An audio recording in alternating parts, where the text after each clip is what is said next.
Okay, Assalamu alaikum, brothers and sisters. Welcome to our last of the al-Hajj nights. Tonight we'll be finishing Surah Hajj by going through the last 2 pages of it. We are honored again to have with us some special people from our community. We have Sheikh Ahmed Zain from Isa bin Maryam Masjid. He blessed us with his recitation in the second night of the videos.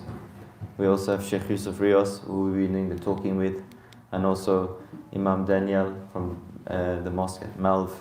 We're blessed to have all these speakers. As we were in these last blessed moments of Arafah, let's try to connect in this mosque with these verses that are being recited. Let's try to listen to this recitation as if Allah subhanahu wa ta'ala is first time revealing it, and ponder over the meanings as we read in English, inshallah. And then after the program, as we mentioned, we'll continue with some dua and dhikr, personal ibadah time, until the time of iftar. So, Sheikh Ahmed will bless us with recitation. Tafaddal, Sheikh. أعوذ بالله من الشيطان الرجيم. بسم الله الرحمن الرحيم. ألم تر أن الله سخر لكم ما في الأرض والفلك تجري في البحر بأمره ويمسك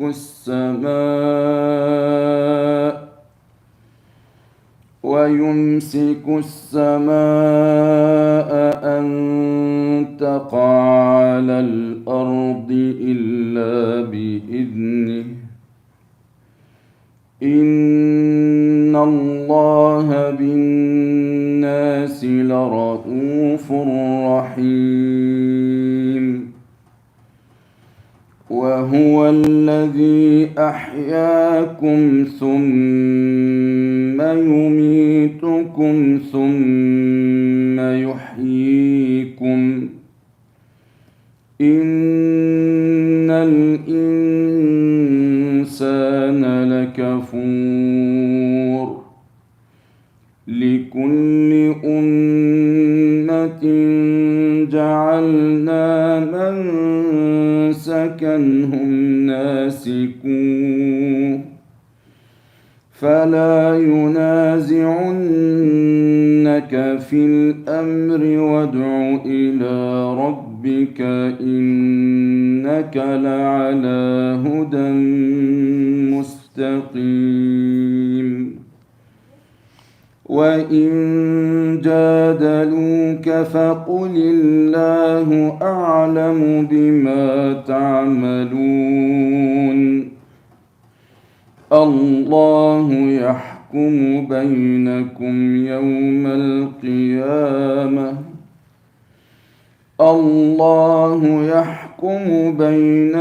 يوم القيامة فيما كنتم فيه تختلفون. ألم تعلم أن الله يعلم ما في السماء والأرض إن ذلك في كتاب إن ذلك على الله يسير. ويعبدون من دون الله ما لم ينزل به سلطانا وما ليس لهم به علم وما للظالمين من نصير. وإذا تتلى عليهم آياتنا بينات تعرف في وجوه الذين كفروا المنكر يكادون يسطون بالذين يتلون عليهم آياتنا قل أفأنبئكم بشر من ذلكم النار النار وعدها الله الذين كفروا وبئس المصير يا أيها الناس ضرب مثل فاستمعوا له إن الذين تدعون من دون الله لن يخلقوا ذبابا ولو اجتمعوا له وإن يسلبهم الذباب شيئا لا يستنقذوه منه ضعف الطالب والمطلوب ما قدروا الله حق قدره إن الله لقوي عزيز الله يصطفي من الملائكة رسلا ومن الناس إن الله سميع بصير يعلم ما بين أيديهم وما خلفهم وإلى الله ترجع الأمور يا أيها الذين آمنوا اركعوا واسجدوا واعبدوا ربكم وافعلوا الخير لعلكم تفلحون وجاهدوا في الله حق جهاده هو اجتباكم وما جعل عليكم في الدين من حرج ملة أبيكم إبراهيم هو سماكم المسلمين من قبل وفي هذا ليكون الرسول شهيدا عليكم وتكونوا شهداء على الناس فأقيموا الصلاة وآتوا الزكاة واعتصموا بالله هو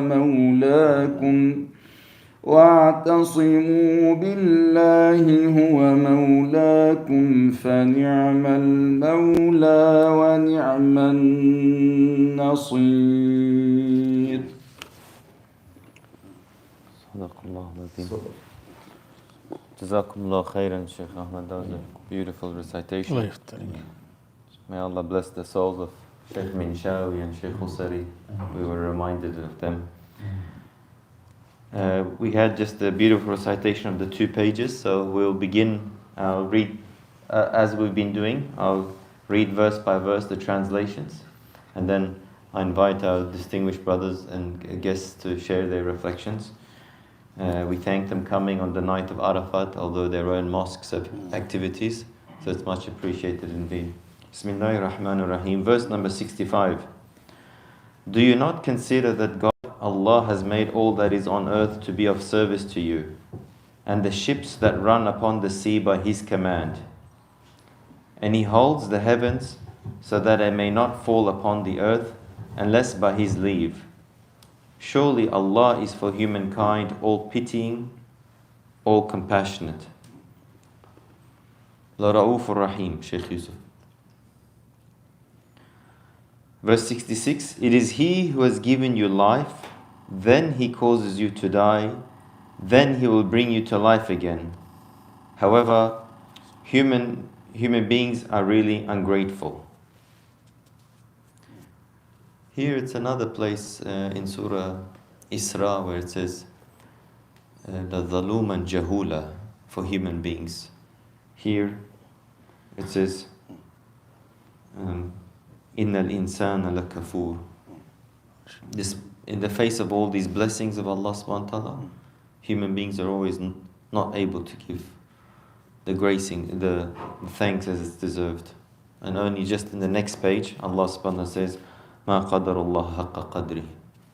And some have interpreted this in terms of shukr and ibadah. I'll continue if there's any thoughts on that. Verse 67. For every community we have appointed a whole system of worship which they are to observe. So do not let those draw you into disputes concerning this matter, but continue to call people to your Lord. You are most certainly on the straight way leading to pure guidance. لِكُلِّ أُمَّةٍ جَعَلْنَا مَنْسَكًا. So here I think there's been normally two translations given. One is whether it's for each al-Hajj, for each community has been given a ritual, not in the usul, but in the furu, maybe slightly differences. And this is in the word mansaka, it's in Surah Hajj. It's particularly to do with the rituals of Hajj. Some have said no, it means the one thing, mansaka deen, and huwa deen al-Islam. But some have said no, the details of the Hajj rite, the dhabaih, maybe mukhtalifa. Sheikh Yusuf, did you have any thoughts on this? Right, Sheikh. This is, I think Sheikh Abdullah wanted to hit on that point. He was telling me this. In the Bible, in the Psalms, it mentions the topic of visiting the house, Mecca, making pilgrimage towards it. So there is mentioned in the scriptures of pilgrimage. So the Quran came to confirm that which is aligned with the Sharia of all the prophets and messengers, with the various modifications based on revelation, based on Allah's decree for this ummah and that ummah. So, but this is something that is not new and is not invented by Muslims. No. This is something that has been there, and Mecca is mentioned in the scriptures, in the book of Psalms, and pilgrimage is mentioned, and so on, and the reading of a different song or different recitation is also mentioned in the book of Isaiah, chapter 42. And I mentioned that so that we can kind of tie in, because this is one way that we connect also with the people of the book, by informing them that our Prophet, sallallahu alaihi wasallam, our Quran has been mentioned and alluded to in the scriptures, right? And the Quran is just the pure, clear revelation, unalterated, with no corruption, with no misinformation, and it came to just confirm whatever is true within the scriptures and correct whatever was added and corrupted. And also it points to, like what you're saying is confirming mistaqun kalamik, the universality of Hajj. Because this, as the last verse mentioned, the Ibrahim alayhi salam's role is being highlighted. Yet it's so universal, yet it also acknowledges the slight differences. It's interesting, both have been emphasized throughout this surah. Hajj is universal, but then even when the verse with permission to war has been granted, but so that the different places of worship are protected. The salawat, the biyah, the masajid. And here we see the same thing, this universality of Islam, as you mentioned, Sheikh Tanya, but also the differences. Did you want to say something, Sheikh? Yeah, there's one thing that we've been seeing throughout the whole of this surah is a retraining of the people that live in the Hijaz as to what is the proper way of worshiping Allah and who is Allah. And here, the ayat that came before, within the context of looking at the universe and at the source of rizq, which in this case is rain, and how it is that by way of the rain, of course by the command of Allah Tabarak wa Ta'ala, but the earth is resuscitated, or the earth comes back after its death. And then mention is made how Allah Tabarak wa Ta'ala is free of need.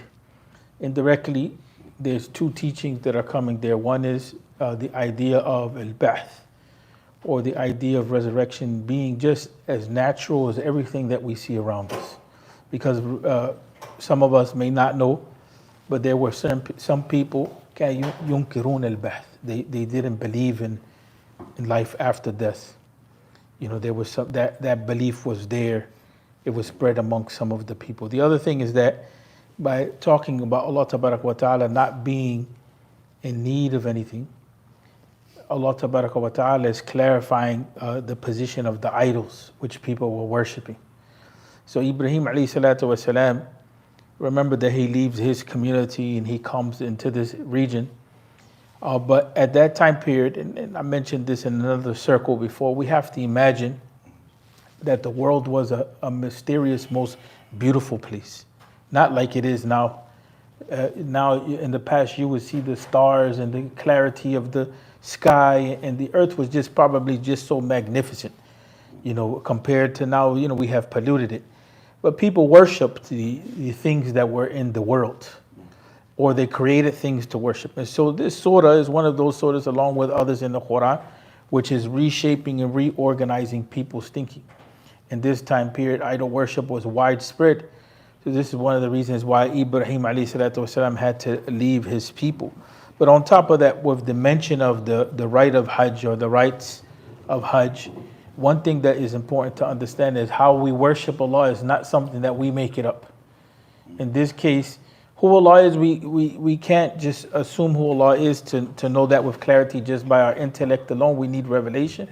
And at the same time, when it comes to the worship of Allah, in this case, the Hajj, how to perform the Hajj is legislated by Allah. Because when we look at the example of what was there in the time period of the Prophet Muhammad ﷺ, which was after the time period of Ibrahim, the community that was living there, they distorted or they corrupted the meanings of worship.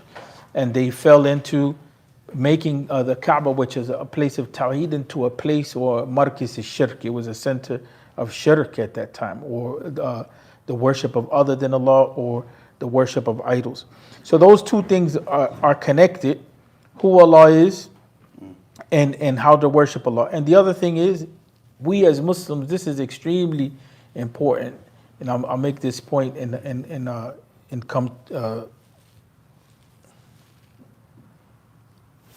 I'll make this point and bring it to a close on my reflection here.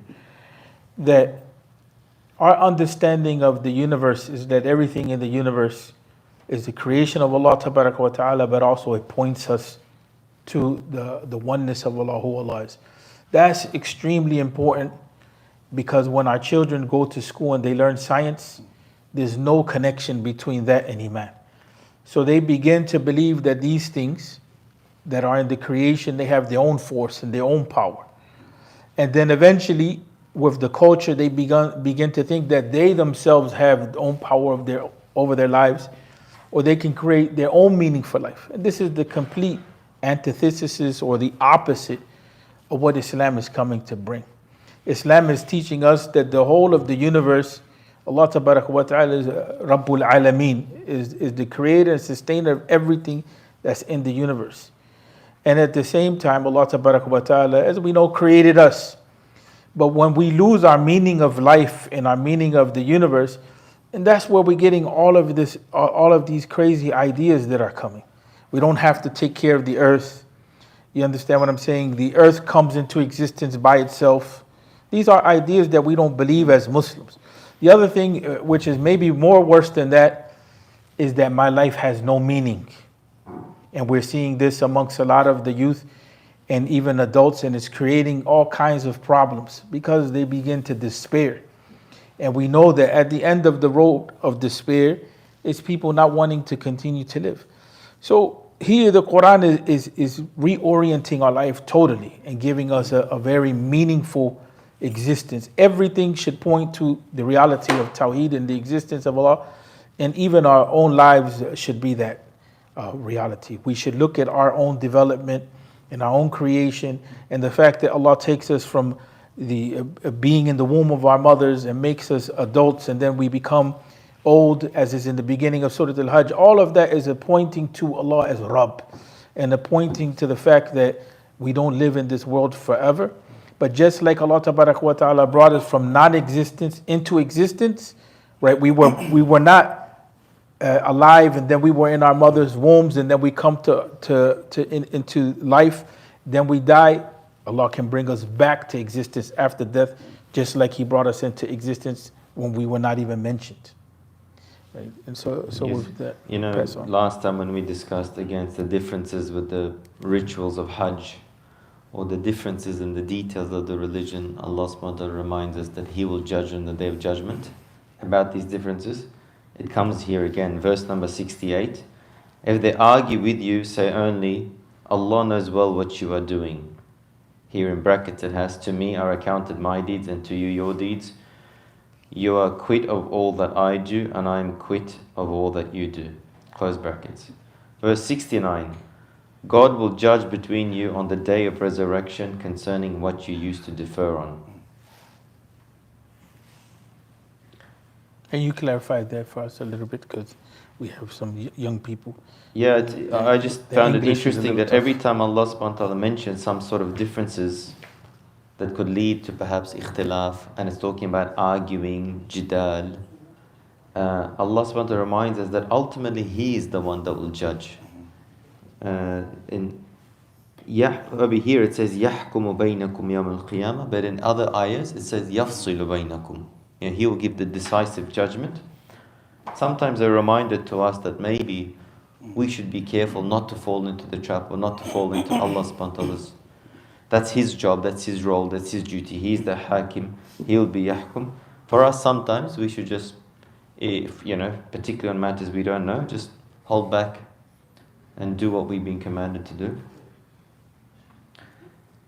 I'm continuing in case unless someone doesn't say something. Verse number 70. So we'll finish this page as well, and then the next page is that beautiful example of the fly and the verse of Sajda. We'll talk about that, and the beautiful ending of the surah with a very nice summary type verse.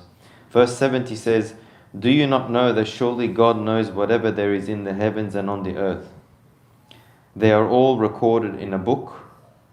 This is indeed easy for Allah subhanahu wa ta'ala. When Musa alayhi salam asks Khadr, let me come with you, he says, you will not be able to. And he says, you will not be able to be patient. I forgot the verses. Is that how it goes? Yeah. How can you be patient on something that you don't have the encompassing knowledge of? Sometimes we don't have the encompassing knowledge of many things. So how can we be patient about things? How we can be patient, from what I reflected on this, was that it's because we believe in someone that does have encompassing knowledge of everything. And He's Allah subhanahu wa ta'ala, ilmuhu muhit bi kulli. His knowledge encompasses everything. Because we know He knows everything, He knows the front, the back, and it says that it's coming up. In His knowledge do we trust. In His knowledge and through belief in His knowledge do we gain the power to have patience. Otherwise it's very hard to have patience about something and you don't know what's the full outcome. So any reminder that Allah subhanahu wa ta'ala knows whatever is in the heavens and the earth, it's through that tawakkul in His knowledge in a way, in Sahha Tabir, that allows us to have patience. If you go back to the ayahs that mention about the differences, about don't argue, about then one way to deal with differences is make an effort to learn and seek knowledge. And then Allah reminds us that that He is the knower.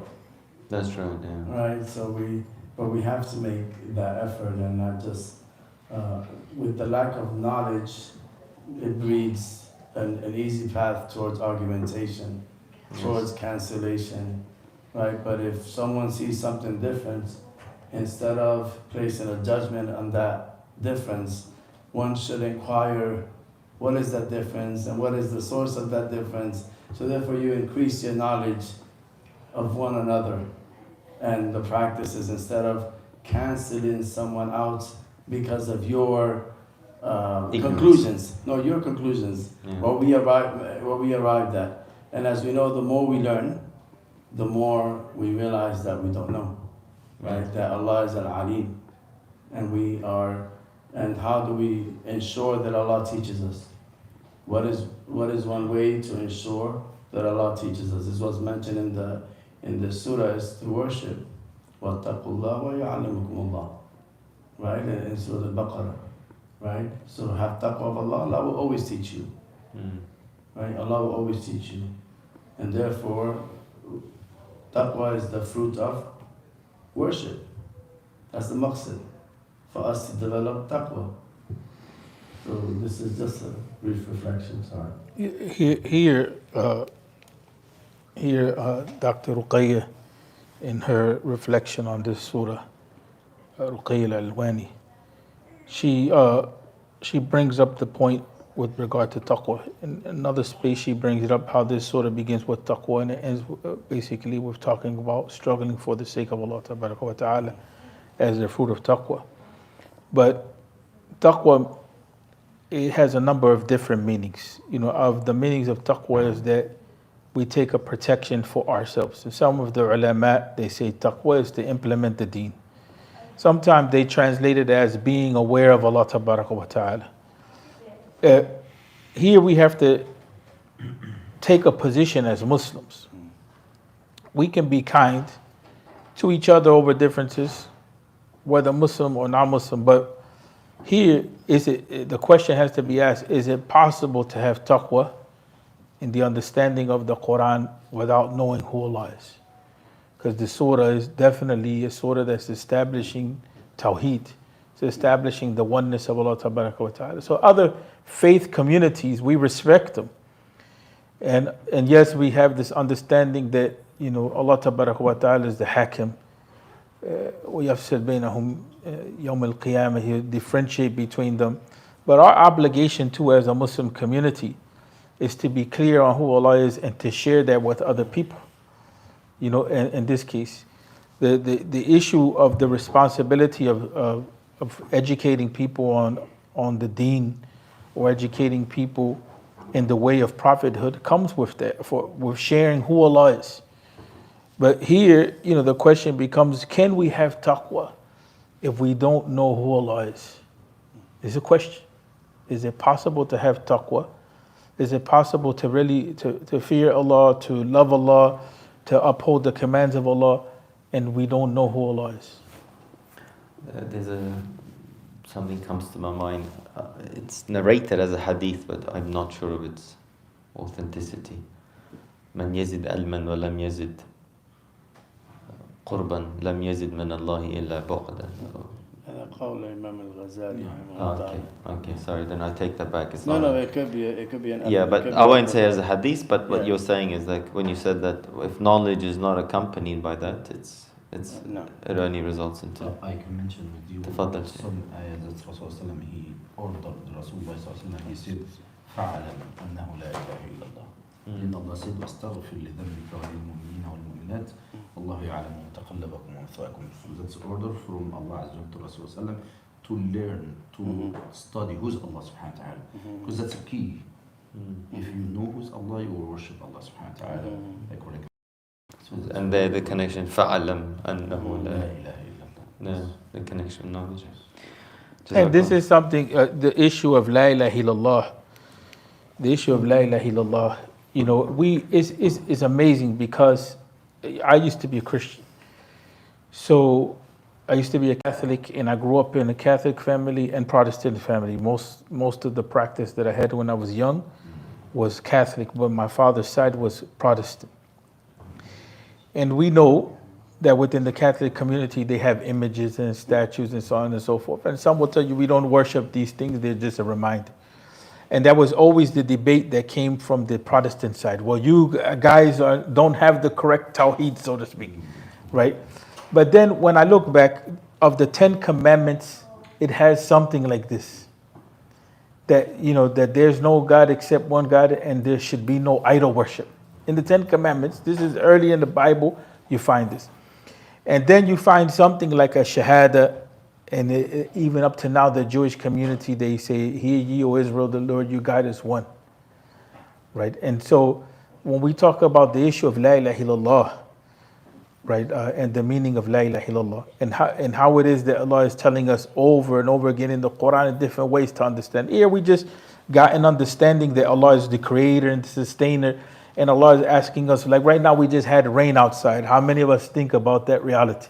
And the reality of the rain, it takes us back to remember Allah and the rizq of Allah and the mercy of Allah and so on and so forth. If Allah were to eliminate the rain, then we will be without food and the earth would be a terrible mess.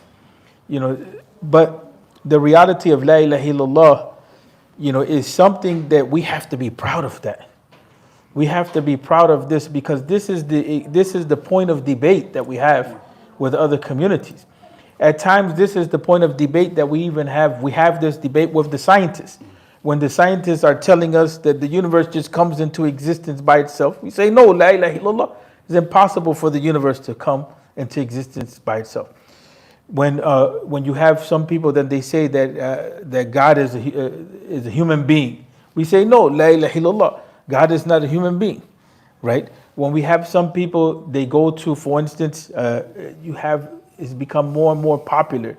You see it now within the last 15, 20 years, you didn't see it as much. You go to the bookstores and you see there's books on magic and there's books on being a witch and there's in the cartoons and so on and so forth. No, knowledge of the unseen is only with Allah tabaraka wa ta'ala in the real sense. Allah is the one that knows everything. So just the basics of La ilaha illallah is something that we should be teaching not only our children, but we should be reminding ourselves. Especially, I got a call the other day, someone was having a very difficult time and they were saying, I don't know what I'm going to do. I'm having a hard time even praying, right? And it's in those moments where even life, it seems difficult. Well, should come to the fore words, La ilaha illallah, right? Inna lillahi wa inna ilayhi raji'un.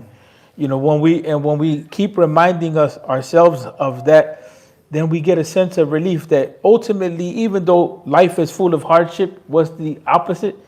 Is also full of what? Ease, right? And Allah tabaraka wa ta'ala in Surah al-Hajj, He talks about that yusr. At the end, towards the end of it, He talks about that yusr. But the reflection on La ilaha illallah is something that we have to constantly remind ourselves about. The last verse just finished with the word yasir, so ease. Verse 71, and yet they worship apart from Allah things for which He has sent down no warrant, no sultan, nor are they based on true knowledge. The wrongdoers will have no helper. Verse 72, when our revelations, clear as evidence and in meaning, are recited and conveyed to them, you perceive utter repugnance and denial on the faces of those who disbelieve. They would almost pounce upon those who convey our revelations to them. Say, then shall I tell you of something worse than what you now regard as repugnant? The fire. Allah has promised it to those who disbelieve. How evil a destination to arrive at. The ghayth of the unbelievers or whoever they were, that they would feel, and it's not just in the time of the Prophet. These realities the Quran speaks are universal. It's quite very vividly explained here that they almost want to pounce, physically injure the people that are reciting to them these revelations. But shall I tell you something worse than that? The fire. And this part, we have to remember the history. We mentioned this before in some of the other sessions. But we have to remember that this is the last phase of Mecca when this surah is being revealed, and it's the first phase of Medina.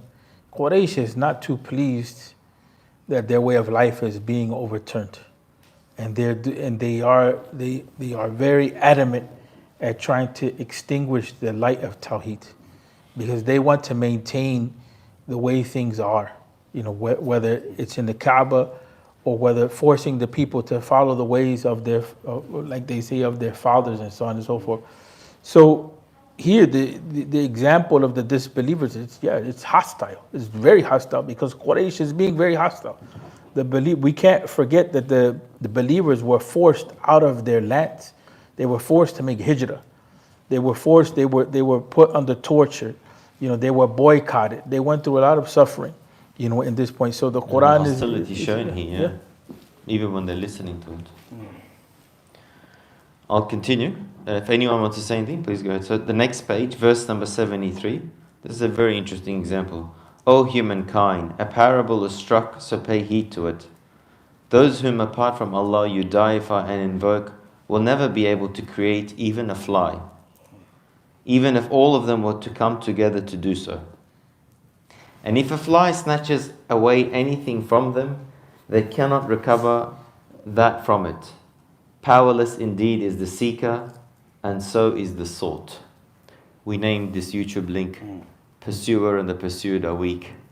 ضعف الطالب والمطلوب. Just one thing I can't not say, it always comes to my mind when I read this. Allah subhanahu wa ta'ala in Sahih Tabi does sort of, if we can say it, tahaddi to the kuffar on two things in the Quran. One in the book about the Quran, and one is about the universe. With the Quran it says come with a surah, and he says they can't come even if they all come together. The same thing with the parallel book to the Quran, which we believe, which some scholars say the universe is like a great tafsir of the Quran, or the Quran as a tafsir of the Kitabu Kainat. But even the smallest section of the universe, there's some tahaddi. See if you can make a small fly. But it says they won't be able to. There's this parallel. You know, just for the sake of maybe a doubt that may come into play. Say, for instance, if technology reaches the level where through DNA manipulation and cell manipulation, so on and so forth, you may be able to produce something. Like, you know, this is the attempts at cloning. You could clone a fly. You get, you know, the cloning, they're attempting to take on this quality. But when we look at how it is that all of the creation is integrated with each other, like for instance, right now, Allah Tabaraka wa Ta'ala as human beings gave us the ability to engineer vehicles or cars. But when we look, the cars have what? They have a negative impact on the environment. We benefit from it, but what it is that our hands produce is not like nature. It's not like the creation of all. What we do, we bring into the world, and you know, we have arrogance from it, but we can't create equal to Allah. It's impossible.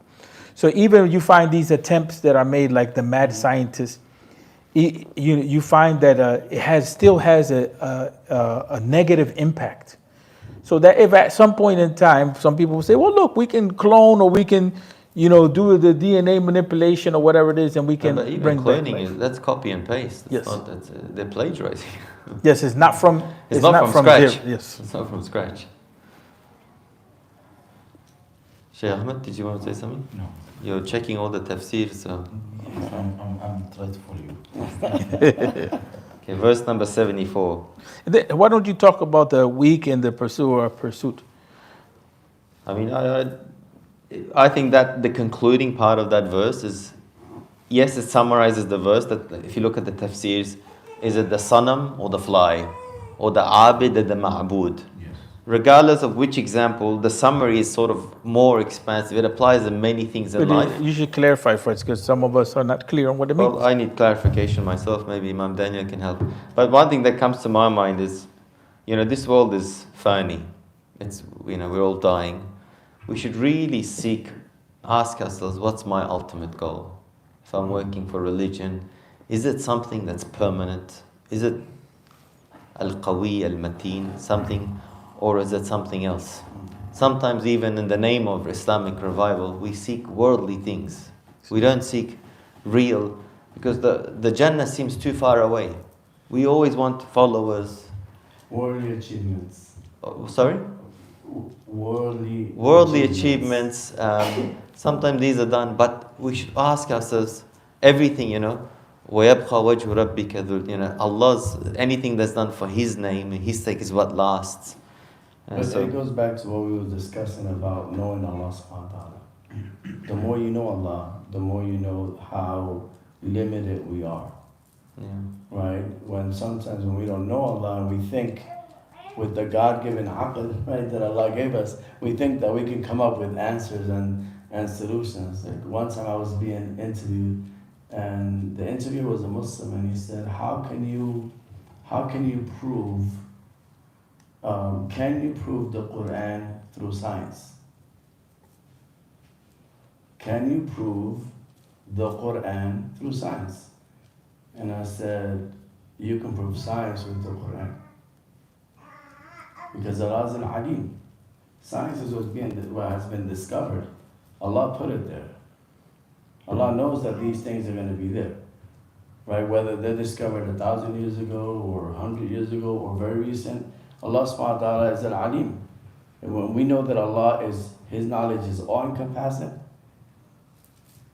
and this is the book of Allah, which is sufficient for us to navigate in this dunya, so no need to spend countless hours trying to prove the Quran with science, trying to prove the Quran with the human conclusions or what the human arrived at.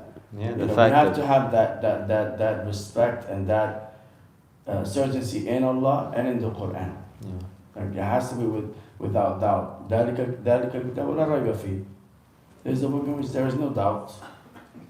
Right? There's no iwaj and there's no awaj. There's no deficiency. There's no corruption.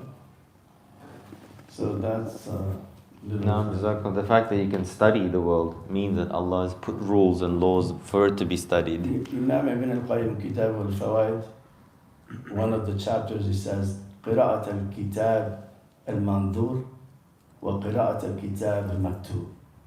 That you read the creation, and the creation has ayats, and you read the Quran, and the Quran has ayats. What to think? تأمل سطور الكائنات فإنها إليك رسائل. Can anyone complete it? تأمل سطور الكائنات. That's a pop quiz, sorry. Okay, فإن إليك رسائل. Yeah, because there are the lines. Yeah. Verse 74, and this is a powerful verse. And just a reminder to our brothers and sisters, we're only snorkeling, just going over through these verses, looking at the translations and sharing some reflections, with the intention of us to, encourage. We need to foster a culture of reading the Quran with the translation. I'm so disappointed when I go to places. I ask people how many people have read the translations. Usually 1 or 2 convert people put their hands up, and none the rest. It's very sad, and we're in a state where al-Quran fi wadin wa nahnu fi wadin. The Quran is in a valley, we're in a different valley. One way we can try to be in the same is try to understand the meanings, and reading the English translation is very important. But when we read the English, you'll see how sometimes dry and weak it is compared to the Arabic. Verse 74 is one of them. They have no true judgment of God, such as His being Allah requires. Allah is certainly all strong, all glorious, irresistible might. Ma qadarullah haqqa qadri.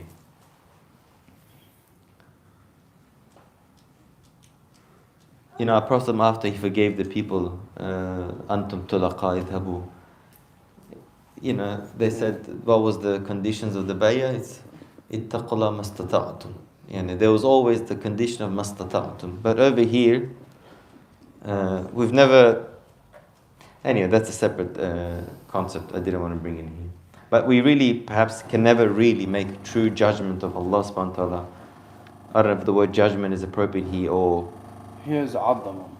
Sorry about this noise, something is. Here's Adam, like we didn't exalt Allah the way it is deserving of Him.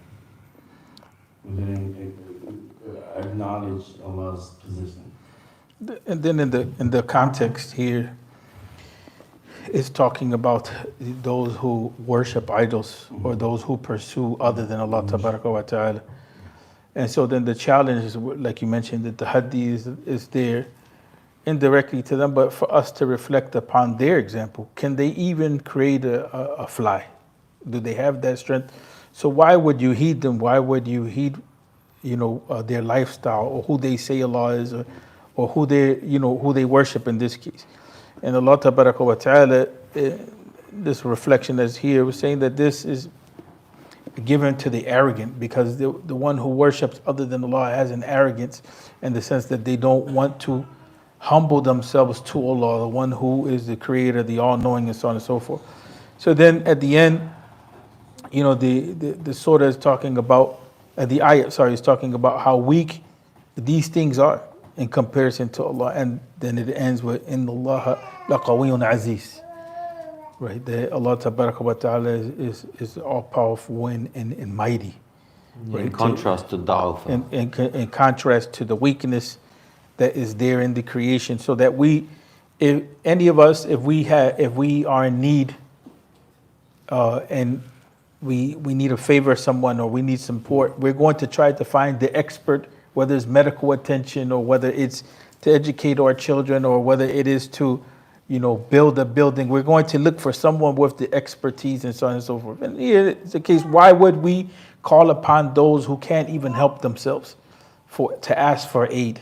And so the context of the ayah itself is making sure that that when we make dua, or that when we seek from the one who is deserving to be sought, who is Allah tabaraka wa ta'ala, the one who's in control of everything, the one who knows everything, the one who sustains everything, the one who's the judge over everything, like that. And so these meanings, we should take them back to our recitation of Surah al-Fatiha when we talk about, Rabb al-Alameen, or Maliki Yawmiddin, or Iyyaka na'budu wa Iyyaka nasta'een. That's why Surah al-Fatiha said to summarize, the principal teachings of the Quran, is like the heart or the core of the Quran, because it's reminding us of all of these lessons in brief. Okay. Verse number 75. Allah chooses messengers from among the angels as well as from among humankind. Surely Allah is all hearing, all seeing. It's almost the jealousy that sometimes that was felt in the last page of the last verse of the previous page towards the Quran. So 75 and 76 are together. Try to 76, okay. He knows what lies, 76. He knows what lies before them and what lies after them. In brackets it has here, what lies in their future and in their past, and what is known to them and what is hidden from them. To Allah are all affairs ultimately referred, and whatever He wills occurs. So you see 74 ends with that Allah is Qawiyyun Aziz. 75, Sami'un Basir. That He is here and seer, right? But then He shows us His qudra, that you cannot, your idols, your false idols cannot even create a fly. Yeah. But Allah chose from the angels messengers and from human messengers, right? And He is here and Nur, right? So and then in the next one talks again about Allah, that He knows, that Allah knows what's in front of you, what's behind you, right? And ultimately everything turns back to Allah. Everything returns to Allah. All affairs return back to Allah subhanahu wa ta'ala. So it's kind of like highlighting Very Allah interconnected. subhanahu wa ta'ala. Yeah. There's a few points here as well. One is that in this context is a context in which Allah is a context in which Allah is indirectly speaking about revelation and the choosing of the malaika and the people. We can maybe say Jibreel alayhi salatu wasalam and the prophets. But here Allah tabaraka wa ta'ala is emphasizing with certainty, Inna Allah sami'un basir. It's not just listening, and it's not just knowing, the terminology that's used is Allah hears everything. But not only hears everything, Allah is al-basir, or basirun here says, that Allah wa ta'ala has like expert knowledge in detail about the affairs of everything that's in existence and the human being and so on and so forth.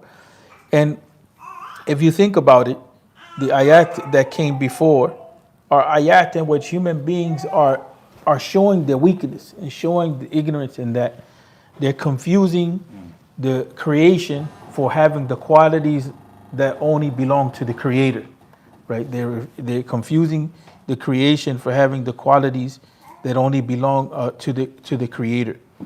And then Allah Tabaraka wa Ta'ala is talking about revelation. The knowledge that it is that you don't have is the knowledge that I give. the knowledge of revelation, so that you can know what life is about, so that you can put everything in its proper place.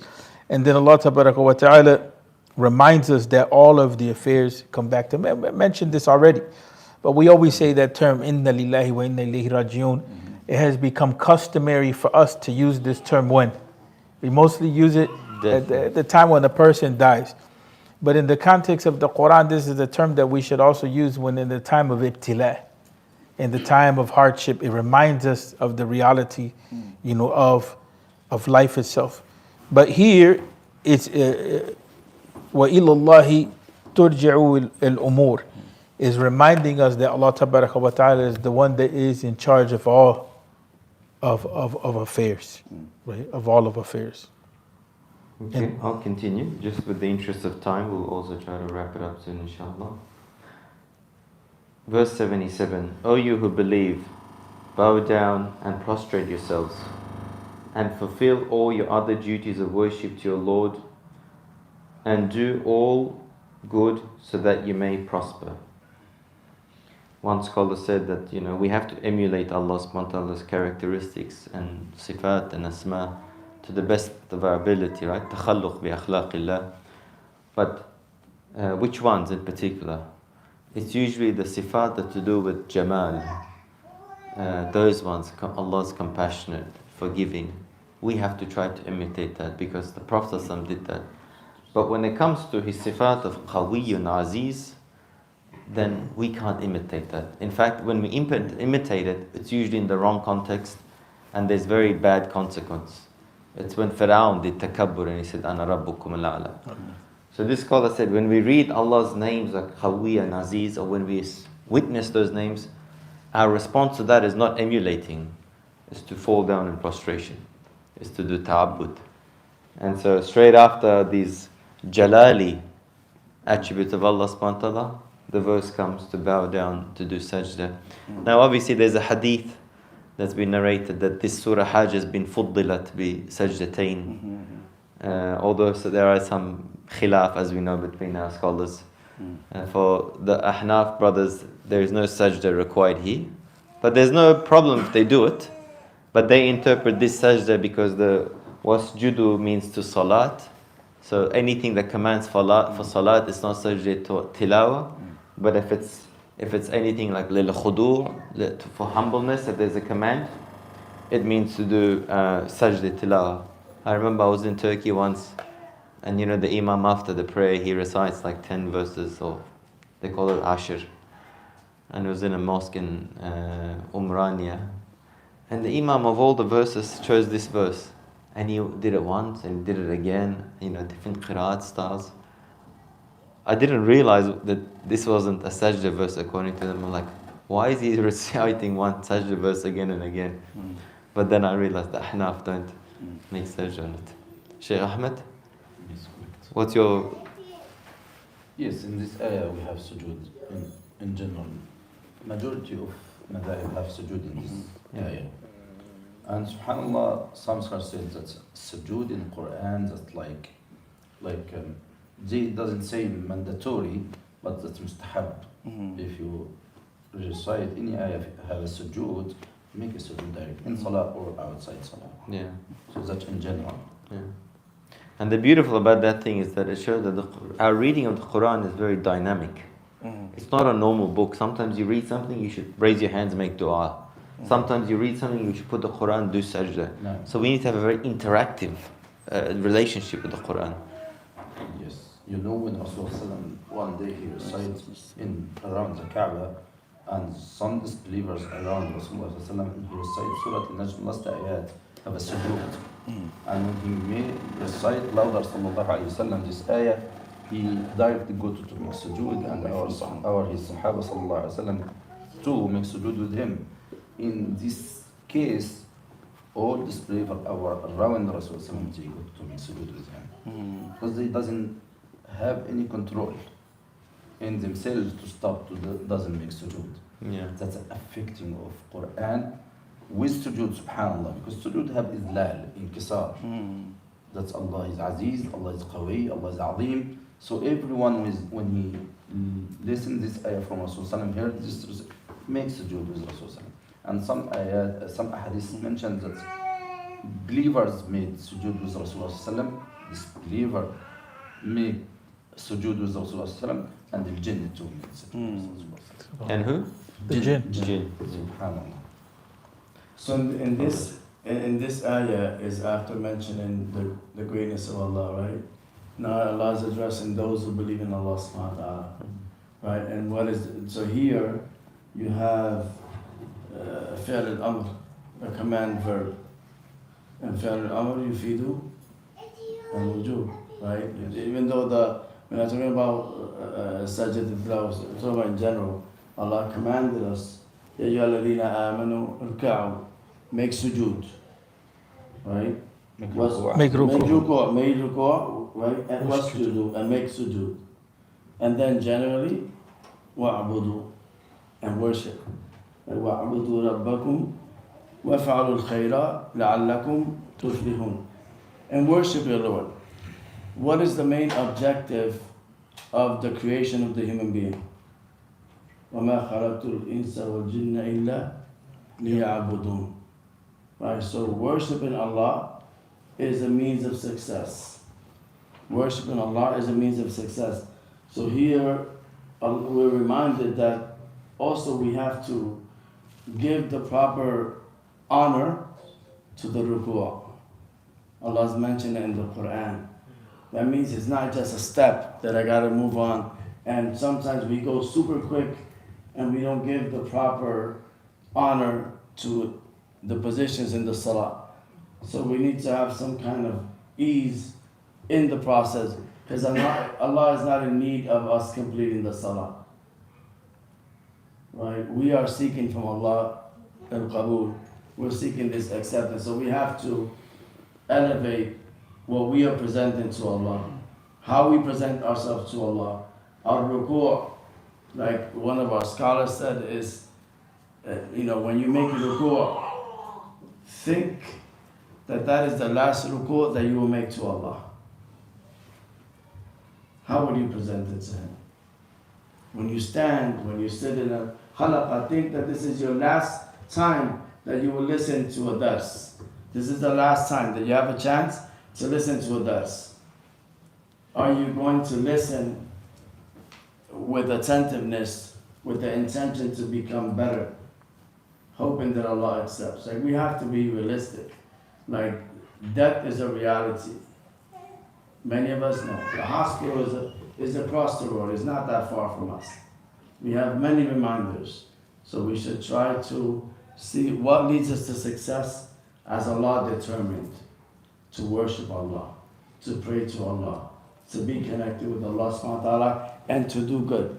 And what is the good? Maintaining family ties, being good to your neighbors, speaking well, smiling at your brother's face, right? Smiling, greeting someone, right? Being kind to others. Being kind to others on the road. When you're driving, you don't own the road, right? Even if you have a destination to go to, everybody has a destination to go to. But you don't want to get sins in the process. So this is important for us to be reminded that Hajj is worship. It's part of that worship. It's in fiqh, in Kitab al-Ibadah, right? In the book of worship. So we are reminded of the significance of worship, which is that connection with Allah subhanahu wa ta'ala. So this is something that we should take to improve our worship to Allah. Jazakallah khair. I'll read the last verse, the translation inshallah. Strive in Allah's cause and purely for His sake, in a manner worthy of that striving. He has chosen you and has not laid any hardship on you in the religion. This is the way of your father Ibrahim. Allah named you Muslims previously and in this book, that the most noble messenger sallallahu alaihi wasallam may be a witness for you, and that you may be the witnesses for people. So establish the prayer in conformity with all its conditions, pay the prescribed purifying alms, and hold fast to Allah. He is your owner and guardian. How excellent a guardian and an owner He is. How excellent a helper. It's one of the most amazing closings of Surah Hajj. It's quite lengthy, but so many of the themes are just recaptured. Before it says وَمَا قَدْرُ حَقَّ قَدْرِ, here is وَجَاهِدُ حَقَّ جِهَادِ. It's sort of, but the connection to Ibrahim alayhi salam. Here the scholar quotes from the famous tafsir scholar from Pakistan, Abu al-Ala Maududi, that huwa ijtabakum here refers to the companions, that Allah subhanahu wa ta'ala is praising not just the Prophet ﷺ, but the companions and that community as well. They were also chosen. Mujtaba, before he says Yastafi Mustafa, here is Yajtabi Mujtaba. Yeah, these are some of my thoughts, Sheikh Yusuf, maybe on this last verse, and then we can give some brothers and sisters some chance to make last minutes of dua and dhikr. Imam Suyuti rahmatullahi alayhi was mentioning that this ayat وَمَا جَعَلَ عَلَيْكُمْ فِي الدِّينِ مِنْ حَرْجٍ, that it relates to the principle of the deen, that the deen is ease and facility. And so when the times of hardship come, we may have some excuses. Allah facilitates for us. But we always have to remember that point, that the deen is about ease and facilitation. But there's something to be thought about this. Allah Ta'ala says that, but the beginning of this verse begins with فِيلَّهِ حَقَّ جِهَادِ. And so the deen is ease, but we have to strive.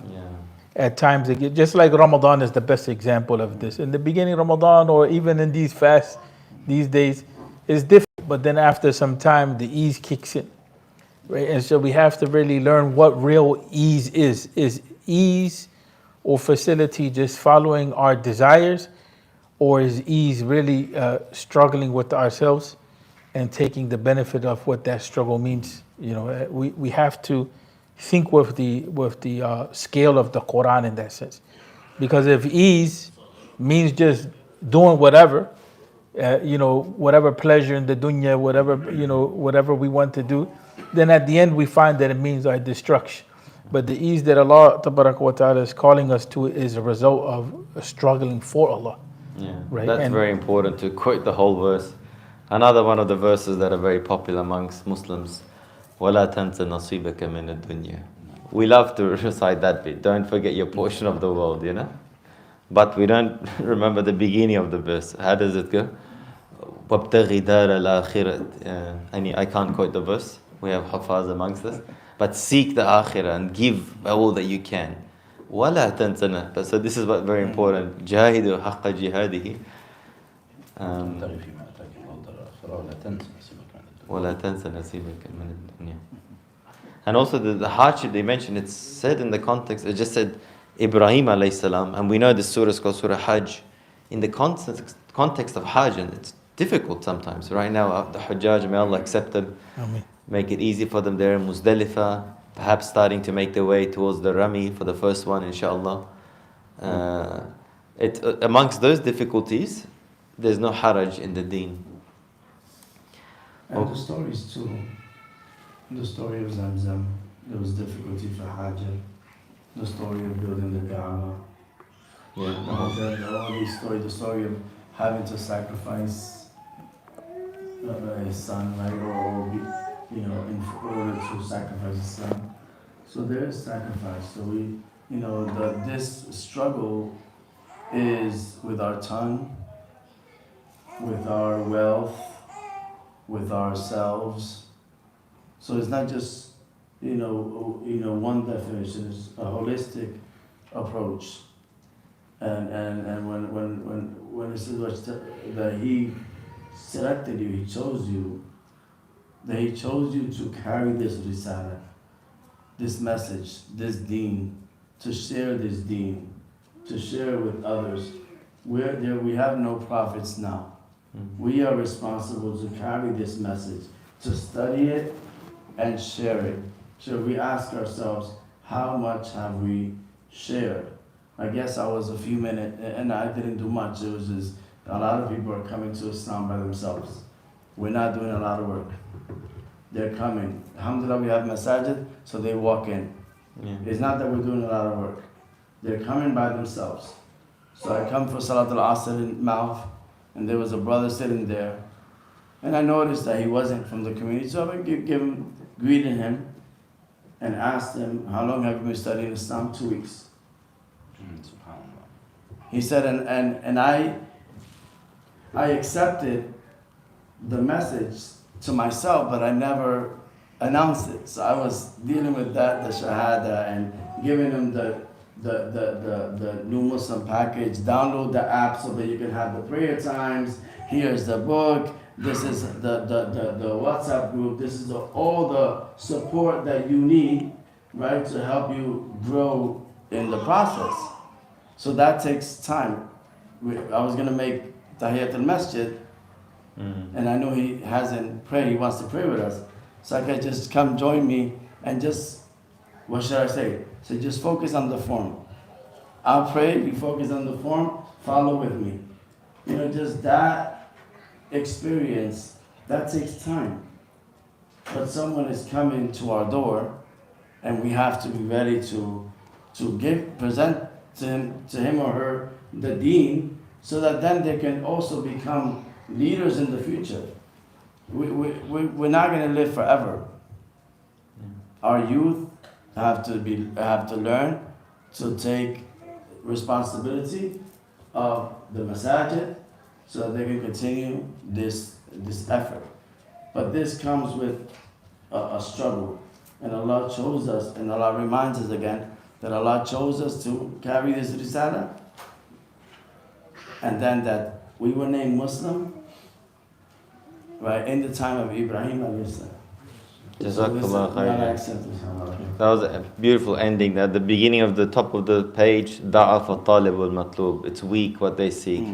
But if you want the glory, if you want the strength, then Allah is saying, Huwa ijtabakum. If you want to be part of this, we have to follow the. Maybe the last point as khitamuhum istafata. For that, you know, some Muslims, they feeling they have haraj sometimes to show Islam as a practicing in anywhere. Front of Muslim or non-Muslim sometimes have a haraj. And Allah Azza wa Jalla in Surah Al-A'raf, if you're looking in the first two, he said, Alif Lam Mim Sad, كتاب أنزل إليك فلا يكن في صدرك حرج منه لتنذر به وذكرى للمؤمنين. A Muslim should be, doesn't have this haraj, because Islam is like istifa, jitba, like tabakum. Allah Azza wa Jalla keep it us as the best nations, subhanahu wa ta'ala. So we should be sure everyone as a Islam, that's a great religion, that's a correct religion, and we practice that from everyone to make sure that we are correct, to trust us, because if we become like have a haraj, people doesn't trust us. That's like true. you didn't trust your deen, so maybe you didn't wear hijab, maybe you didn't pray in time, maybe you use interesting, because people here do that. For something like that, people doesn't trust you. You must be confident, you must be Yes. yaqeen. Yes. In your Jazakumullah. deen, in your religion. Thank you very much, Jazakumullah, brothers and sisters, and those joining online. We can stop the online recording now, inshallah. But we thank again the Imam's coming. It's a very busy night. It's the night.